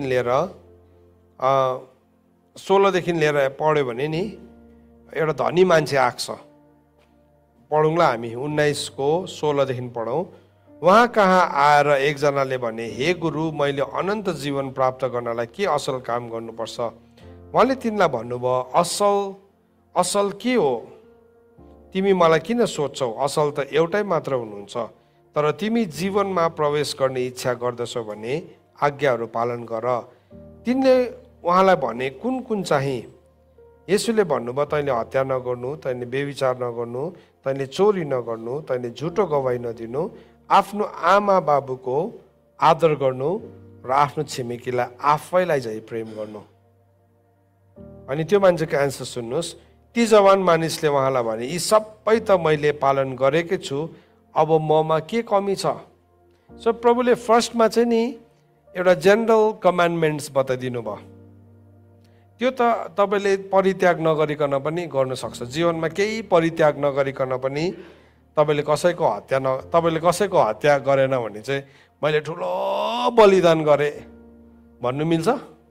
हजुर, हत्या गर्नुहोस् न, अहिले पुलिसले पक्रेर लान्छ तपाईँलाई। त्यो त बलिदान नै होइन नि त, होइन? त्यो त तपाईँले जस्ट मान्यो नि त, गुड पर्सन, गुड, ओके, तैँले हत्या नगर्नु। अब उसले चाहिँ भन्दैछ कि जीवनमा प्रवेश गर्नुको लागि चाहिँ मैले के गर्नुपर्छ भन्दाखेरि चाहिँ प्रभुले भन्नुभयो, तैँले हत्या नगर्नु। सो उसले चाहिँ के सम्झ्यो, यो मान्छेले हत्या नगर्नु भनेको चाहिँ मैले कसैलाई यसरी छुरी रोपेर मारेको छुइनँ है, मैले त अहिलेसम्म एउटा चरा पनि मारेको छुइनँ। सायद त्यो मान्छेले सम्झ्यो होला, मैले त एउटा कुखुरा पनि काटेको छुइनँ, सम्झ्यो होला, माछा पनि मारेको छुइनँ अहिलेसम्म भनेर उसले सम्झ्यो होला। तर त्यसको त अझै गहिरो मिनिङ छ नि। हत्याको त कतिवटा डेफिनेसन छ नि है। जसले आफ्नो भाइलाई घृणा गर्छ त्यो हत्यारा हो नि त। तर अब यो मान्छेले के भन्दैछ, त्यो त मैले सानोदेखि नै पालन गरेको छु, ओके, टिक, उसको प्रभुले भनेको कुरामा टिक भयो एउटा।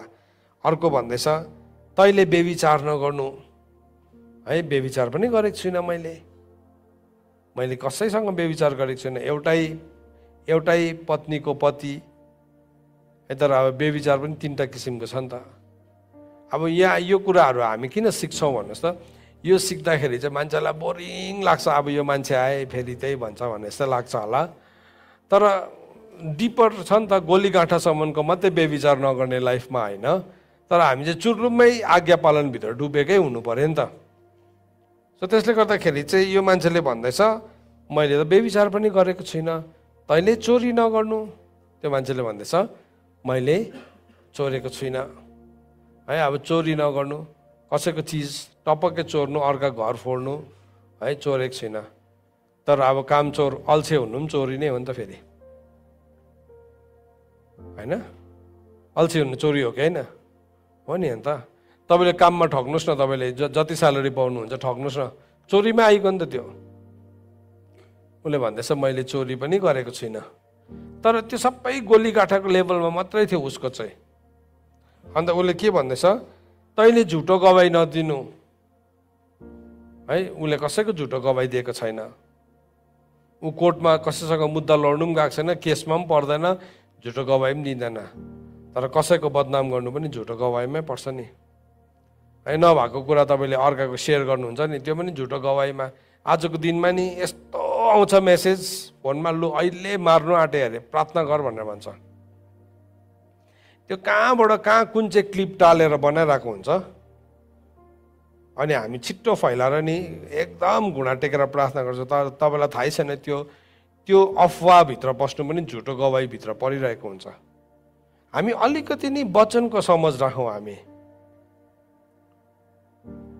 वचनको समझ राख्नुपर्छ। परमेश्वरले नि के कुरा हुनु दिनुहुन्छ, के कुरा परमेश्वरको होइन, हामीले यसलाई बुझ्नुपर्छ है राम्रोसँगले। सो यो मान्छेले भन्दैछ मैले त्यो पनि गरेको छुइनँ है।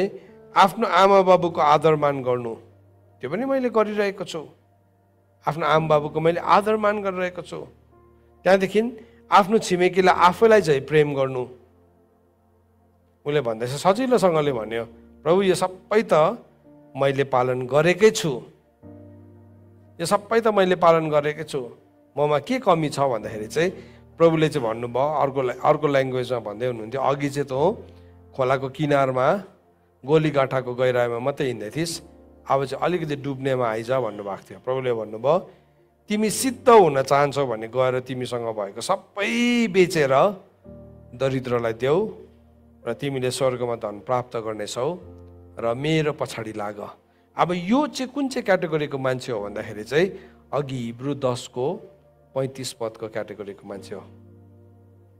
आफूसँग भएको सबै बेच्नु। आफूसँग मेरोमा त केही छैन त बेच्ने। तपाईँले आफ्नो युवा अवस्था प्रभुलाई दिनु हुँदैछ नि, सबै बेचेको जस्तै हो त्यो। तपाईँले आफ्नो सबै बेचेर आएको, यति बेला त के गर्नु सक्छ नि है।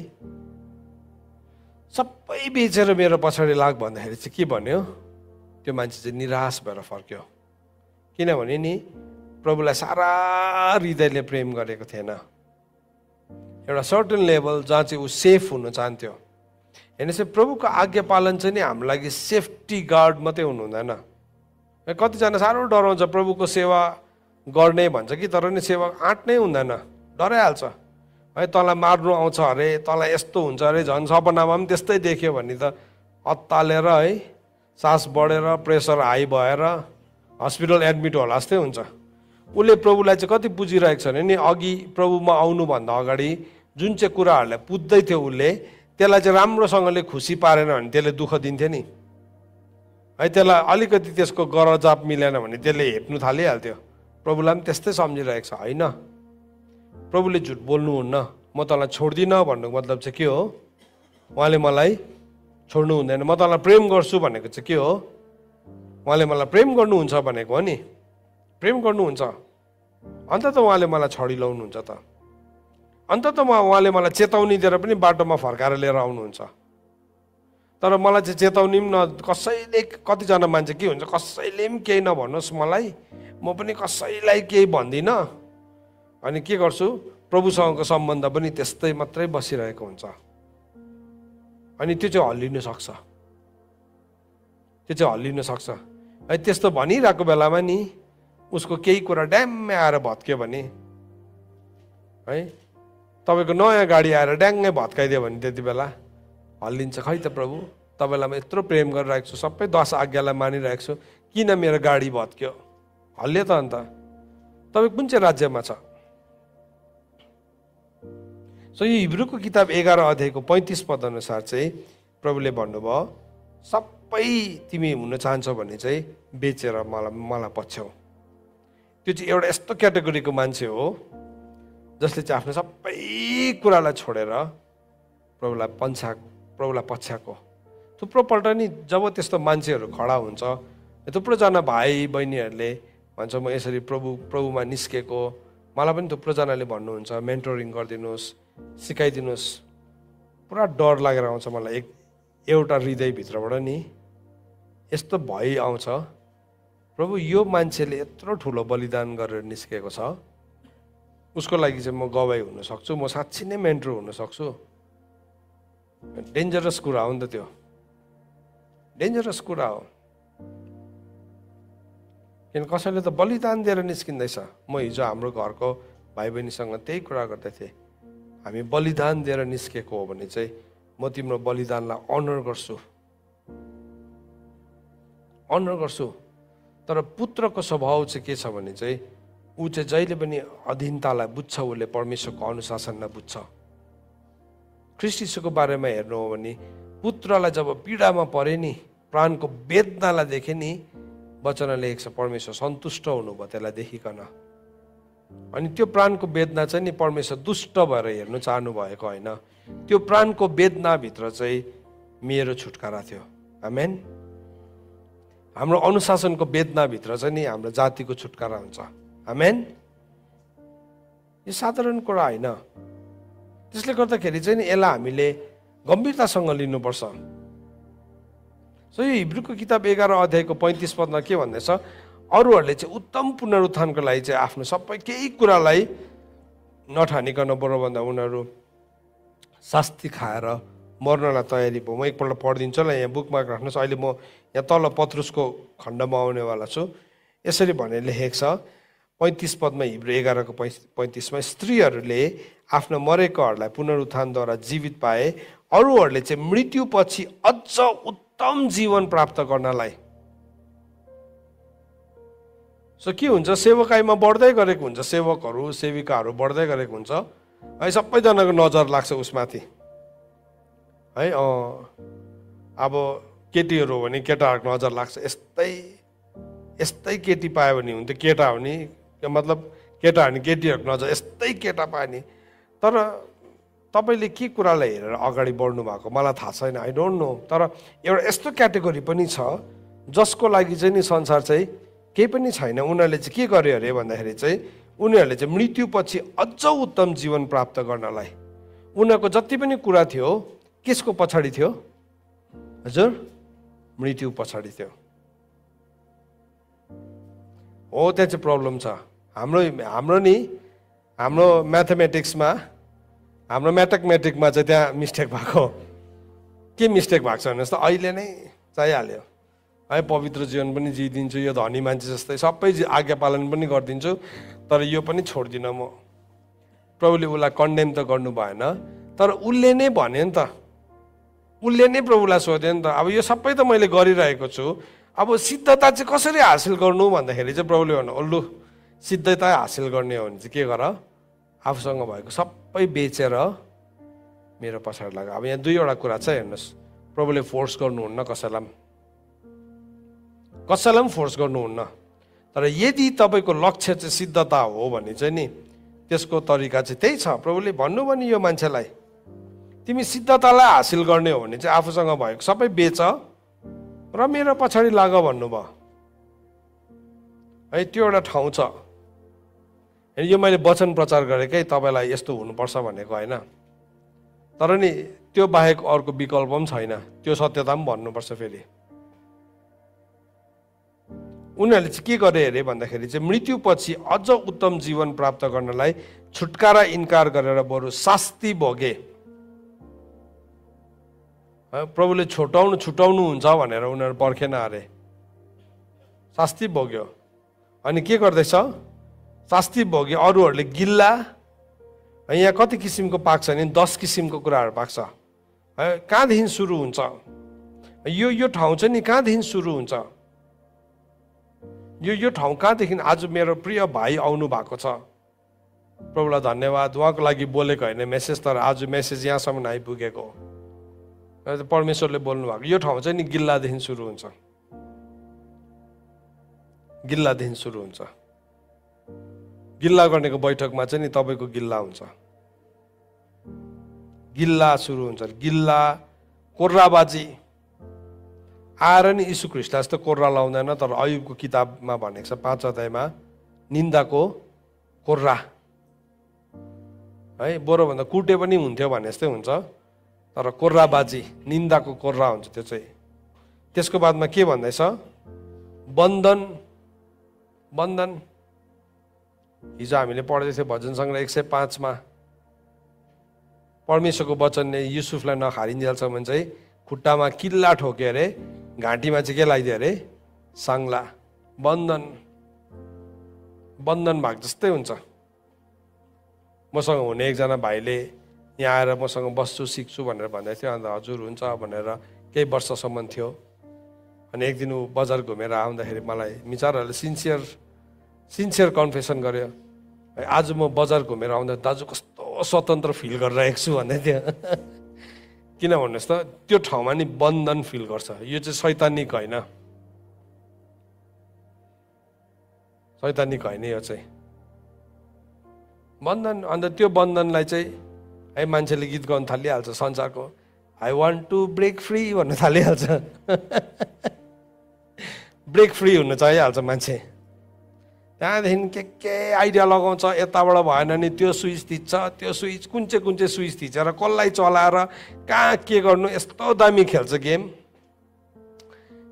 यो ठाउँमा आउँदै आउनु भएन नि कि चाहिँ हामी आउँदै आउनु भएन, प्रभुले जबरजस्ती गर्नु नै हुन्न।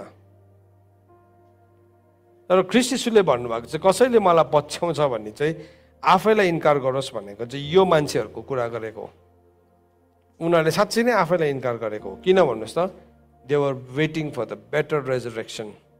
अघि हिब्रूको किताब हामीले 10 अध्यायको कति थियो 23 मा दृढ स्वीकार गरेको आशालाई चाहिँ नि उनीहरूले दोधार नभइकन के गरेको थियो, दरिलोसँगले थामेको थियो। दरिलोसँगले, दिस इज द प्राइस, यो मूल्य हो।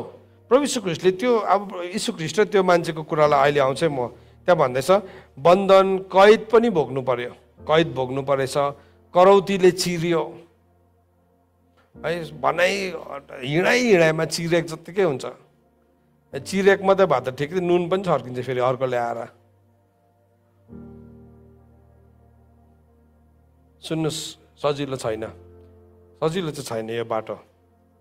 तर नि त्यहाँभित्र चाहिँ बेटर रेजरेक्सन छ, उत्तम पुनरुत्थान छ।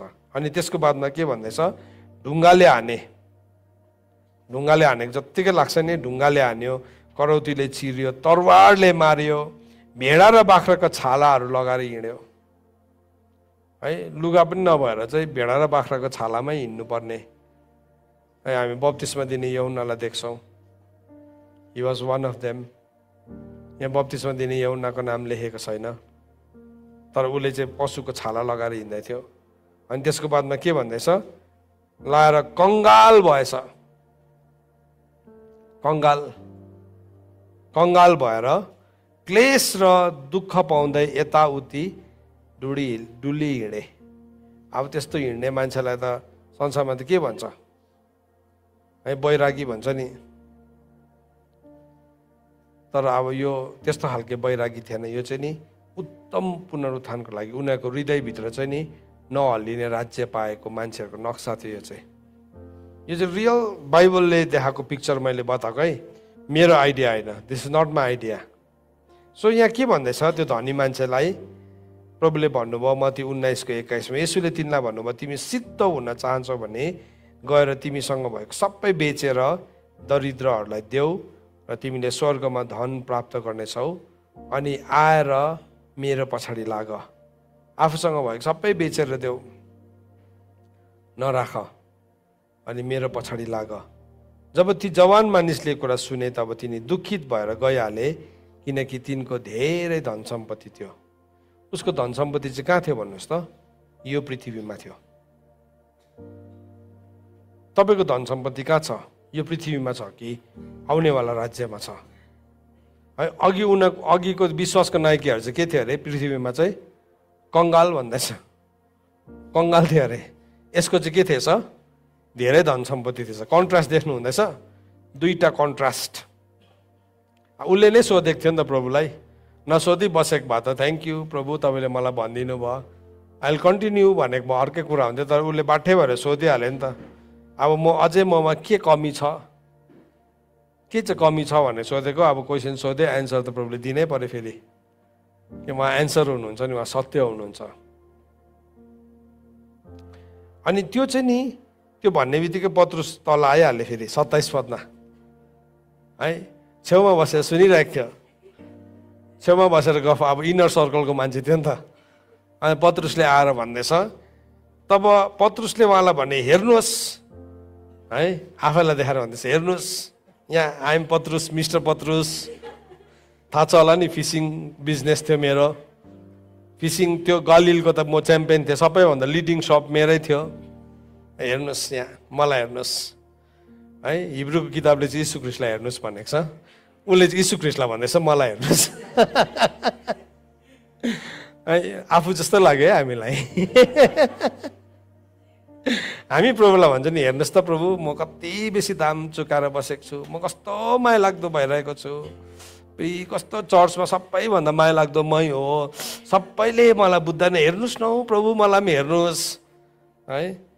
हामी जहिले पनि जान्छ नि, मलाई हेरोस्, मलाई हेरोस् भनेको न। तर वचनले चाहिँ भनेको छ, परमेश्वरको नजर चाहिँ को उहाँप्रति विश्वासयोग्य छ, त्यसलाई सहायता गर्नलाई हेरिरहेको छ भनेको छ नि। पत्रुसले भन्दैछ, हेर्नुहोस् हामीले त सबै थोक छोडेर तपाईँको पछि लागेको छौँ, हामीले चाहिँ के पाउँछौँ? क्वेसन सोधिहाल्यो। सबै छोडेर पछाडि लागेको हो, हामीले चाहिँ के पाउँछौँ? छोडेको चाहिँ थिएन। तिनजनाको बिचमा चाहिँ कोल्ड वार थियो।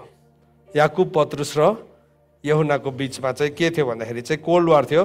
किनभने यसको नेक्स्ट च्याप्टरमा चाहिँ नि के भएको छ भन्दाखेरि चाहिँ याकुब र यूहन्नाले चाहिँ के गरेको छ, आएर यीशु ख्रीष्टलाई भनेको छ दाहिने र देब्रेको, नेक्स्ट च्याप्टरमा है। सो तिनजनाको बिचमा कोल्ड वार थियो। सो यो कोल्ड वार बहुत पुरानो हो बहिनीहरू, भाइहरू, बहुत पुरानो हो यो कोल्ड वार। चलिरहेको हुन्छ, कसैले पनि देखिरहेको हुँदैन, तर प्रभुको नजरदेखि चाहिँ कसैको पनि केही छुप्दैन। मलाई आरिस लागेको छ भने चाहिँ नि प्रभुलाई गएर भन्छ, प्रभु मलाई आरिस लागिरहेको छ भन्नुपर्छ। मलाई आरिस लागेको छैन कि प्रभु मलाई दुखेको छ भन्नु हुँदैन है। हृदयभित्रबाट सत्य बोल्यो भने चाहिँ त्यो मान्छेसँग चाहिँ प्रभु आएर बस्छु भन्नुभएको छ। आरिस लागेको छ भने चाहिँ प्रभुलाई भनिहाल्नु छ, प्रभु मलाई आरिस लागेको छ। मैले भनिनँ भने पहिला उहाँले थाहा पाउनुहुन्छ नि त। मैले भने भने चाहिँ तिम्रो दोष लुकायो भने चाहिँ त्यसले चाहिँ के हुन्छ, हाम्रो के रोक्छ? उन्नतिलाई रोक्छ। तर मानिलियो भने चाहिँ हामीले के पाउँछौँ? कृपा दृष्टि पाउँछौँ। सो मलाई आरिस लागेको छ भने चाहिँ मैले प्रभुलाई भन्नुपर्छ, प्रभु मलाई आरिस लागिरहेको छ है, मलाई आरिस लागिरहेको छ। प्रभुलाई भन्यो भने चाहिँ he will help us, he wants to help us. त्यो चाहिँ उहाँको इच्छा हो। सो उसले भन्दैछ, के चाहिँ पाउँछौ त प्रभु, हामीले सबै छोडेको छ। तर प्रभुले यति साह्रो राम्रोसँगले एन्सर दिनुभयो। प्रभुले भन्नुभयो, म तिमीहरूलाई भन्दछु साँच्चै भनेको। अब साँच्चै भनेको चाहिँ तिमीले साँच्चै नै छोडेको छौ भने चाहिँ, तिमीले भनेको कुरा चाहिँ साँच्चीकै हो भने चाहिँ, इफ इट इज ट्रु, यदि तिमीले भनेको कुरा चाहिँ साँच्चीकै हो भने चाहिँ के हुन्छ भने नि, तिमी साँच्ची नै मेरो पछाडि लागेको हो भने चाहिँ तिमीले के पाउँछौ? नयाँ सृष्टिमा मानिसको पुत्र आफ्नो महिमाको सिंहासनमा बस्छ, तब तिमीहरू पनि 12 सिंहासनमा बस्नेछौ र इजरायलको 12 कुलमाथि इन्साफ गर्नेछौ। Very interesting. यति बेला यहुदा इस्करियोती पनि थियो त्यहाँ। यो सुन्दै गर्दाखेरि पैसा चोर्दै थियो यति बेला, यो मान्छेले पैसा चोर्दै थियो, तर ऊ पनि थियो, किनभने 12 को कुरा गर्नुभएको छ नि त। अब तिमीहरू 11 मध्ये भनेको भए यहुदा इस्करियोती इन्क्लुडेड हुने थिएन, तर 12 जना भन्नुभयो प्रभुले। प्रभुले तिमी साँच्चै मेरो पछाडि लागेको हो भने चाहिँ चर्च हामी कसको पछाडि लागेको छौँ? कि हामी साँच्चीकै ख्रिस्टको पछाडि लागेको छौँ कि हामी चङ्गाइको पछाडि लागेको छौँ कि नामको पछाडि लागेको छौँ कि दामको पछाडि लागेको छौँ कि छुटकाराको पछाडि लागेका छौँ कि ख्रिस्टको पछाडि लागेका छौँ? हेर्नुहोस् है, त्यो सबै कुराहरू हाम्रो जीवनमा भएको चङ्गाई, आश्चर्यकम, छुटकारा, which is very very very important. तर कतिजना मान्छे चाहिँ त्यत्तिको पछाडि मात्रै लाग्छ, ख्रिस्टको पछाडि चाहिँ लाग्दैन। त्यो चाहिँ आइरोनी हो, त्यो चाहिँ एउटा विडम्बना हो, त्यो चाहिँ एउटा दुःख लाग्दो कुरा हो, दुःख लाग्दो कुरा हो। सो प्रभु यीशु ख्रिस्टले के भन्नु भने, म तिमीहरूलाई साँच्चै भन्दछु, यदि तिमीहरू चाहिँ नि मेरो यसरी लागेको छौ भने चाहिँ के हुन्छ भन्दाखेरि, जब मानिसको पुत्र आफ्नो महिमाको सिंहासनमा बस्छ तब तिमीहरू पनि 12 सिंहासनमा बस्नेछौ र इजरायलको 12 कुलमाथि इन्साफ गर्नेछौ। हरेक जसले मेरो नाउँको खातिर घर, दाजुभाइ वा दिदी बहिनी अथवा बुवा वा आमा वा छोरा वा छोरी वा जग्गा जमिन छोडेको छ त्यसले 100 गुणा पाउनेछन् र अनन्त जीवनको अधिकार पाउनेछन्।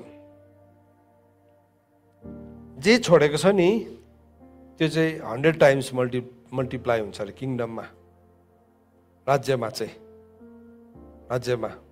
सो मैले यहाँ एउटा घर छोडेको छु भने चाहिँ त्यहाँ माथि कतिवटा हुने रहेछ? 100वटा घर हुने रहेछ नि। अब त्यो 100वटा घर त अब कहिले डुलिसक्नु है? त्यसले गर्दा 1000 वर्षको राज्य छ नि त, 1000 वर्षको। सो अब 100वटा घर छ भने 10 वर्ष बस्यो भने पनि भ्याउने रहेछ। एनिवेज त्यो क्यालकुलेसन होइन, मैले तपाईँलाई जस्ट भनेको, तर पर्सेन्टेजको कुरा गरेको नि। 100 गुणा, यो त फेयर डिल हो नि, यो त शक्तिशाली डिल हो, शक्तिशाली डिल हो। तर यो सबै कुरा चाहिँ कहिले हुन्छ हजुर? आउनेवाला युगमा अथवा मृत्यु पछाडि, जुन दिन यो शरीर मर्नु थाल्छ नि, कभनेन्ट ब्लेसिङ्स देखा पर्न थाल्छ। तर शरीर मरेन र कभनेन्ट ब्लेसिङ्स डङ्की डङ्गा आयो भने त झन् लोभी हुन्छौँ हामी। कतिपल्ट कभनेन्ट करारको आशिषको कुरा गर्दै गर्दा खै त मेरो जीवनमा त करारको आशिष आएकै छैन त भन्छ नि है। जबसम्म शरीर मर्दैन नि है, त्यसको मतलब सास नै जानुपर्छ, रोकिनुपर्छ, मुटुको धड्कन रोकिनुपर्छ भनेको होइन। मुटुको धड्कन नरोकिकन पनि शरीर चाहिँ मर्नु सक्छ। अन्त त पौलले के भन्यो, मेरो लागि मर्नु चाहिँ के हो? लाभ हो, जिउनु चाहिँ ख्रिस्ट हो। किन मर्नु लाभ हो भन्दाखेरि चाहिँ यो मर्ने बित्तिकै चाहिँ मेनिफेस्ट हुन थाल्छ त्यो मान्छेको लाइफमा, किङडम मेनिफेस्ट हुन थाल्छ। किनभने परमेश्वरको राज्य चाहिँ प्रभुले यो पृथ्वीमा आओस्, नाउ हो नि त, नाउ अहिले हो, राज्य पनि अहिले हो, आउने छ भनेर प्रार्थना गर्न सिकाउनु भएन। तपाईँको राज्य आओस्, आओस् भनेको चाहिँ के हो? अहिले आओस्, वर्तमान हो नि, आएको थियो भनेको छैन, आउनेवाला छ भनेको होइन, आओस्। सो त्यो चाहिँ कति बेला आउँछ भन्दाखेरि नि, यो शरीर जब मर्छ, होइन भने चाहिँ नि अलिकति हाम्रो मान्छेको कस्तो छ, अलिकति बेसी सफलता हामी 2टा बिहा गर्छ है, धमासै हुन्छ है, अत्याचारमा भरोसा पर्ने हुन्छ, अर्कालाई हेप्ने भइहाल्छ, हेप्ने भइहाल्छ। अन्त त वचनले के भनेको छ? धन बढ्यो भन्दै धनमा भरोसा नपर, अत्याचारमा भरोसा नपर। हामी भरोसा पर्नु हुँदैन अत्याचारमा, सम्पत्तिमा हामी भरोसा पर्नु हुँदैन। किन भन्नुहोस् त, यो पृथ्वीको राज्य चाहिँ हल्लिने राज्य हो। मैले अघि तपाईँलाई इक्जाम्पल दिँदै थिएँ नि है, ताइवानमा डरलाग्दो भुइँचालो गयो, गभर्मेन्टले एउटा ठुलो मल्टी स्टोरी बिल्डिङ बनाउँदै रहेछ, गडल्याममै झऱ्यो, गडलाम गुडलुम झऱ्यो है। अघि नआइन्जेलसम्म त्यसको भ्याल्यु कति थियो होला, तर त्यो झरेपछि कति भयो भ्याल्यु हजुर? खरानी भयो नि, खरानी एकैछिनमा। परमेश्वरले अलिकति हल्लाइदिनु भने नि, भुइँचालो चाहिँ कहाँ आएको थियो अरे भन्दाखेरि चाहिँ पृथ्वीदेखि 10 किलोमिटर मुनि आएको थियो अरे भित्र। पृथ्वीदेखि 10 किलोमिटर मुनि भुइँचालो आउँदाखेरि चाहिँ माथिको कुनै कति मन्जिला बिल्डिङ चाहिँ एकैछिनमा ढल्यो। कस्तो दामी सिमेन्ट लगाएको थियो होला, कस्तो दामी फलम लगाएको थियो होला, सबैभन्दा बेस्ट इन्जिनियर युज गरेको थियो होला, सबैभन्दा बेस्ट आर्किटेक्ट युज गरेको थियो होला, हल्लिने राज्य चाहिँ हो त्यस्तो हुन्छ, हो त्यस्तो हुन्छ, एकैछिनमा धाराशायी हुन्छ।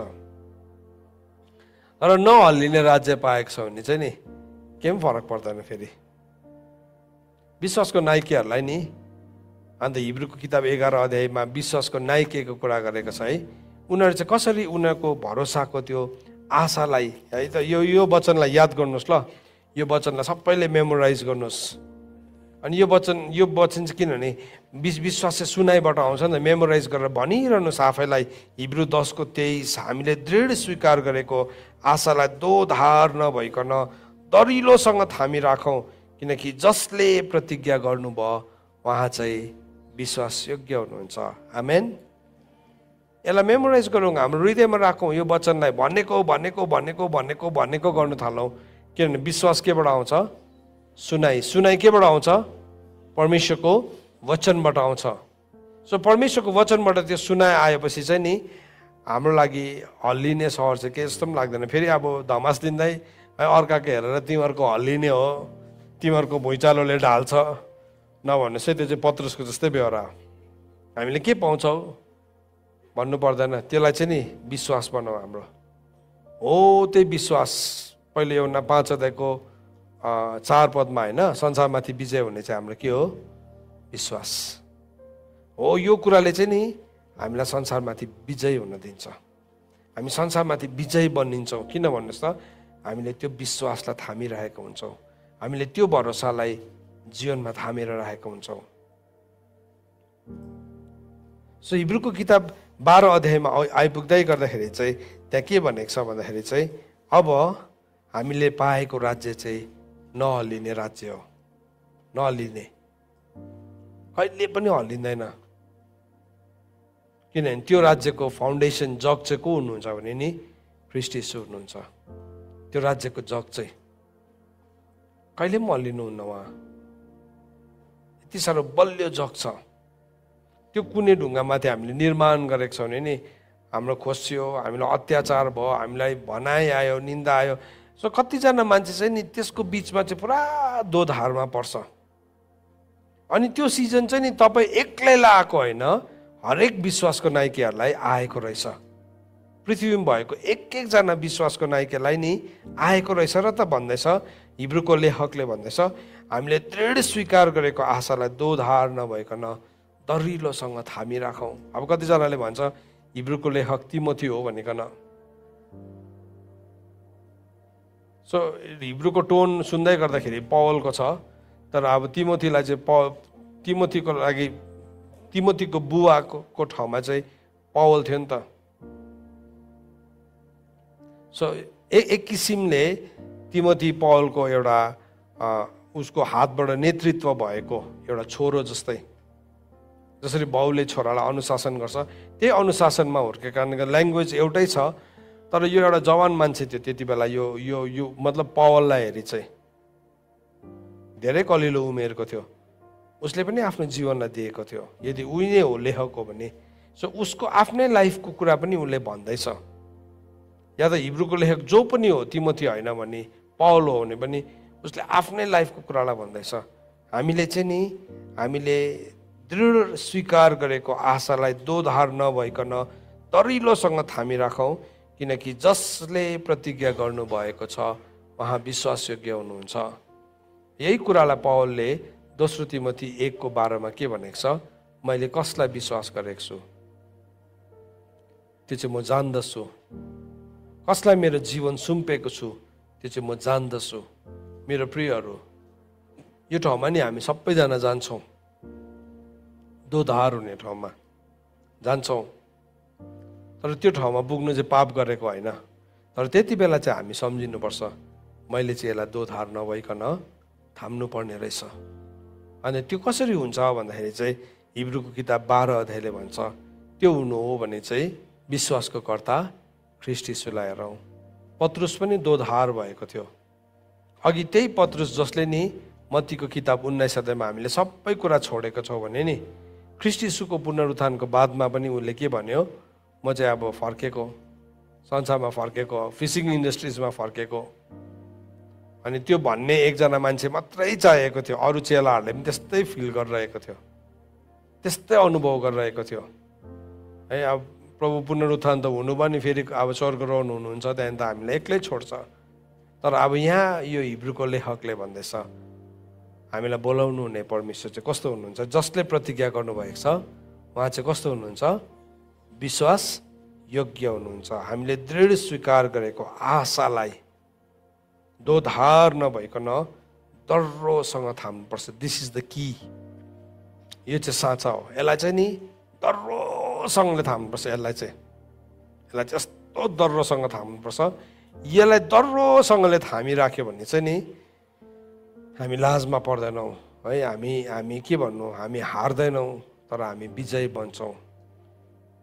त आज चर्च म तपाईँलाई एन्करेज गर्न चाहन्छु, यो वचनलाई सिक्दै गर्दाखेरि, सुन्दै गर्दाखेरि नछोड्नुहोस् पक्राइ। कहिलेसम्म, कहिले देखा पर्छ। मलाई थुप्रोजनाले, आज मेरो एकजना भाइले त्यो पठाउनु भयो, म प्रार्थना गर्दै थिएँ है। त्यस्तो सुन्दै गर्दाखेरि यस्तो हृदय दुखेर आउँछ। एउटा परिवार भएका नै तपाईँलाई दुखेको मलाई पनि दुख्छ। कतिजनाको त्यो पीडालाई त्यो ठाउँबाट भएको जान्दाखेरि थाहा पाउँछ, तर नि उनीहरूलाई फल्स एस्योरेन्स दिनै सक्दैनौँ हामी। कतिवटा ठाउँमा नि नसुर्ताऊ, प्रभुले सबै ठिक पारिदिनुहुन्छ भन्नै सक्दैन। यदि तपाईँले चुन्नु भएको उत्तम पुनरुत्थान हो भने तपाईँले शास्ति खान्छ, तपाईँलाई कोर्राबाजी आउँछ, तपाईँले निन्दा पाउँछ, तपाईँ च्यात्तिन्छ, तपाईँ चिरिन्छ, थुप्रो कुराहरू हुन्छ तपाईँको जीवनमा। त्यसलाई हुँदैन भन्नु सकिँदैन। सो म तपाईँलाई गलत आश्वासन दिन सक्दिनँ। भइहाल्छ, प्रभुले सबै कुरालाई ठिक पारिदिनुहुन्छ भनेर म तपाईँलाई भन्नु सक्दिनँ। I can tell you. तर यति कुरा भन्न सक्छु, उत्तम पुनरुत्थान छ, त्यसको पछाडि चाहिँ there is a better resurrection. So ख्रीष्ट यीशुले पनि उत्तम पुनरुत्थानलाई हेरिकन अरू कुरालाई केही जस्तो पनि ठान्नु भएन। गिल्ला, निन्दा, कोर्राबाजी, कुटाई पिटाईलाई केही जस्तो पनि ठान्नु भएन। अनि हामीलाई पनि भन्दैछ त्यही ख्रीष्टलाई हेर, अर्को मान्छेलाई नहेर। अर्को मान्छेलाई हेऱ्यो भने तिमीलाई ठोक्कर लाग्न सक्छ। नहल्लिने राज्यको मानिसहरू। परमेश्वरको वचन पढाइ अनि सुनाइमा परमेश्वरले हामी सबैलाई आशिष गर्नुभएको होस्। आमेन। आउनुहोस् यति बेला हामीहरू प्रार्थना गरौँ।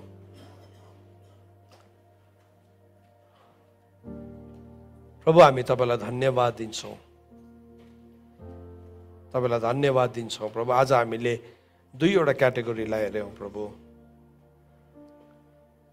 जसरी पौलले भनेको छ, मेरो लागि मर्नु चाहिँ लाभ हो, जिउनु चाहिँ ख्रीष्ट हो। जबसम्म हामी शरीरमा रहन्छौँ हाम्रो सबै कुराहरू हल्लिने हुन्छ, तर जब हाम्रो यो शरीर आत्माद्वारा हामीले निर्मूल पारेको हुन्छौँ, हाम्रो कुराहरू चाहिँ हल्लिने हुँदैन, तर त्यो चाहिँ दृढ राज्यसँग जोडेको हुन्छ। प्रिय पवित्र आत्मा, यो सत्यतालाई हामी बुझ्न सकौँ अनि प्रभु हामी त्यो सत्यतामा अगाडि बढ्न सकौँ। धन्यवाद चढाउँछौँ प्रभु। आजको यो समय तपाईँको वचनको जुन सत्यताहरूले हामीलाई तयारी गर्नुभएको छ, हामीले थाहा पाइरहेका छौँ, हाम्रो प्राणले त्यो सुस्केरालाई थाहा पाउँदैछ कि तपाईँ कति छेउमा हुनुहुन्छ। प्रभु, साँच्चै नै यति बेला हाम्रो हृदय गलेर नगएको होस्, यति बेला हाम्रो हृदय थाकेर ननिदाउने, तर हामी हाम्रो बुडुल्कोमा तेललाई बोकिकन हामी जागर रहने व्यक्तिहरू बन्न सकौँ। धन्यवाद प्रभु। आज सिकेको वचनलाई यति बेला म ख्रीष्ट यीशुको रगतलाई माग्दछु। अब यहाँ भएको हरेक वचनले चाहिँ हरेकको जीवनमा कार्य गरेको होस् र तपाईँलाई महिमा भएको होस्। धन्यवाद प्रभु। सम्पूर्ण कुराको लागि प्रभु तपाईँलाई धन्यवाद चढाउँदै माग्दछु आशिष पुत्र प्रभु यीशु ख्रीष्टको जिउँदो अनि पवित्र नाउँले। आमेन। सबैजनालाई जय मसीह। प्रभुले